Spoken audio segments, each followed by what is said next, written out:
Greetings, I'm Lexo Bekauri and you're watching English News on Channel 9.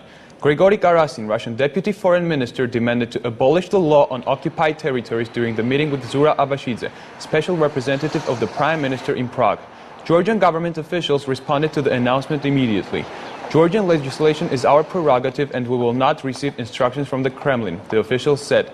The law on occupied territories was passed by the Georgian parliament in 2008 after the August War. A person who travels to Abkhazia and so-called South Ossetia bypassing Georgian customs checkpoints is subject to criminal charge. From now on, in case the law is violated, a person will be fined rather than imprisoned.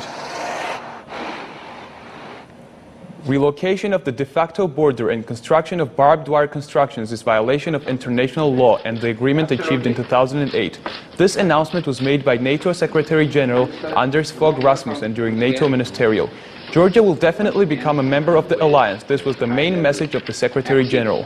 Minister of Defense of Georgia, Irakli Alasania, who is also attending NATO Ministerial in Brussels, said in Channel 9's late night show that Russia's recent activities is violation of the principles of the international law and that Russia will have to withdraw its troops from Georgian territory.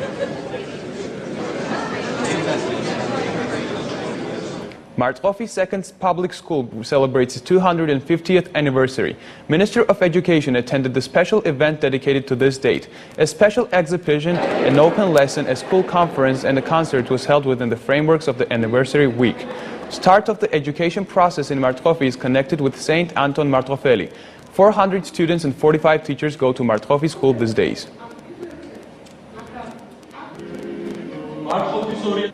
Two members of Free Zone organization were fined with 100 lari each by Judge Inga Kwachantiradze today. According to the judge, the defendants were fined for violation of public order during a protest rally. As for the defendants, they don't plead themselves guilty and consider the judge's decision groundless. Meanwhile, members of the organization held a protest rally in the yard of the court where they claimed that the aim of the rally was to insult Vladimir Putin, who they consider as Georgia's enemy. David Gogochia and Farnavas Chkadua were arrested during a protest rally in front of the Workers' Union building yesterday.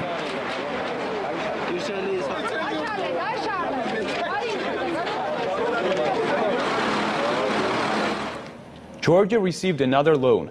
World Bank allocated $75 million for the construction of East-West Automobile Highway. The agreement was signed by the Minister of Finance of Georgia, Nodar Khaduri, and Regional Director of World Bank of the South Caucasus, Henry Kerali. The project was approved by World Bank on May 9, 2013.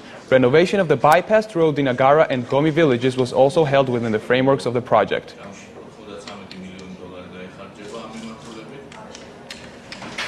Exhibition of construction materials Expo Build Batumi was opened in Ajara today. Georgian, Turkish, Armenian and Ukrainian companies presented construction materials at the exhibition. 10 Georgian and about 70 foreign companies were participating in the event. Expo Build Batumi expects more than 5,000 visitors this year. Businessmen from Italy, Ireland and Azerbaijan are also attending the exposition. The event will last for 4 days.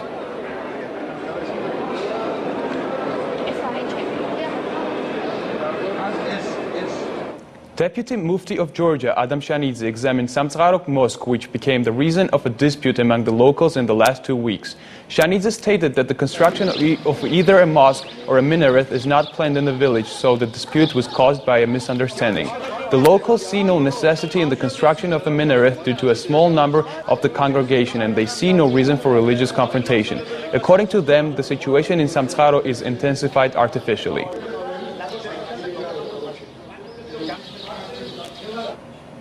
Tbilisi Exposition Center will host the 6th International Alcoholic Beverage Festival. Distribution companies, sommeliers and wine experts will study the product of more than 60 different companies. National Wine Agency is also planning to hold a contest corresponding to the standards of the World Wine Organization. While almost all barriers for the exportation of Georgian wine to Russia has been lifted, this exposition raised additional interest. The Ministry of Agriculture predicts that more than 10 million bottles of Georgian-produced wine will be sold in Russia by the end of this year. The aim of the exposition is to raise Georgia's trade potential in other foreign countries as well. And this was all for today. Thank you for watching us.